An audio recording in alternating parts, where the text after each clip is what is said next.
O cultismo, ele é caracterizado por uma linguagem ornamentada e tem muitas metáforas. Ele usa uma figura mais complexa. O representante do cultismo, que utiliza muito esse estilo, é o Luís de Gângora. Exatamente, o Luís ele utilizou em suas obras linguagens muito complexas e visuais, assim, nas suas obras como Soledades e a Fábula de Polifemo e Galateia. Ele misturou temas mitológicos que exploravam a sensualidade e a espiritualidade. E o conceptismo? Tá. O conceptismo, por outro lado, ele infantiza a engenhosidade de ideias e a profundidade de pensamentos que provocam pensamentos mais filosóficos e morais. E o representante do conceptismo é o Francisco Quevedo. O Francisco ele era muito famoso porque a sua escrita era muito crítica, assim, de certa forma, e revelava a hipocrisia e a fragilidade humana. As suas obras mais conhecidas eram La Vida de la Buscón e Los Sueños. Além disso, esse estilo que a literatura barroca utilizava, sempre havia dualidade, sempre era rosa, espinho, luz, sombra, era sempre uma dualidade. E expressava brevemente também sobre a existência humana. Também, devido a essa dualidade, expressava o conflito espiritual e a dualidade humana, mostrando a luta entre corpo e alma, razão e fé, e outros dilemas que refletiam a incerteza naquele período. Agora fala para nós sobre os autores mais emblemáticos, começando por Luís de Gonçalo. Gongara. O Luís de Gongora, ele é um mestre do cultismo. Suas obras, elas eram as suas maiores obras, como foi dito anteriormente, o Sodelarte, Fábula de Polífemo e Galateia, são conhecidos pela beleza formal e pelo simbolismo mais profundo, que exige bastante interpretação, tem que ser uma interpretação bem cuidadosa ao ver suas obras.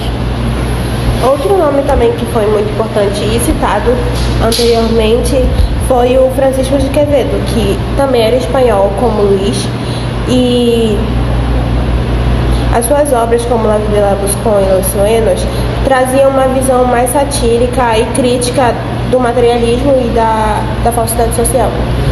No Brasil tem o Gregório de Matos, que ele é mais conhecido, né? O Gregório de Matos, ele era conhecido como Boca do Inferno, né? Porque os seus poemas continham muita satírica, eram muito satíricos e continham muitas coisas religiosas que ele pegava e criticava a hipocrisia da religiosidade. Ele também falava sobre muita desigualdade social e sobre o contexto colonial brasileiro. E também tem o Padre Antônio, né?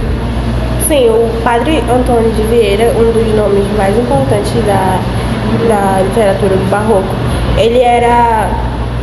Ele pregava muito e escrevia também muitos sermões que misturavam a teologia com uma crítica social. Ele criticava a sociedade, mas ao mesmo tempo ele também, vamos dizer, colocava Deus no meio e colocava uma teologia lá entre a crítica e a teologia. Pra ganhar voto, né? Isso. É igual o público. Entre as suas obras, os sermões da 60ª e o sermão do Bom Sucesso das Armas de Portugal contra as de Holanda, onde ele defendia a justiça e abordava temas como a escravidão. Bom, também tem a São Juliana de Inés de la Cruz. Ela nasceu no México, ela foi uma das maiores escritoras da América Latina.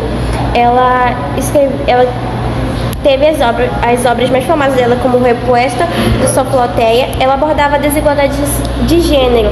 Ela enfatizava muito sobre a visão feminina. Uma pergunta agora pra ti. Como o legado barroco influenciou a cultura e a literatura? A literatura barroca influenciou em vários movimentos. Um dos principais foi o romantismo e o modernismo, que são muito falados até hoje. Os textos, assim, eles conectavam com temas eternos sobre a vida, a morte e o nosso papel no mundo. E agora, por que ler o barroco, hein? Bom, o barroco ele expressa muita dualidade, muita complexidade sobre a existência humana. Sabe? Fala muito sobre o efêmero e eterno, com as dificuldades, sabe? Existe isso nas pinturas, nas escritas, refere-se muito sobre a dualidade, sobre a vida, sobre a morte, sobre várias coisas assim, e faz a gente refletir mais sobre a nossa vida.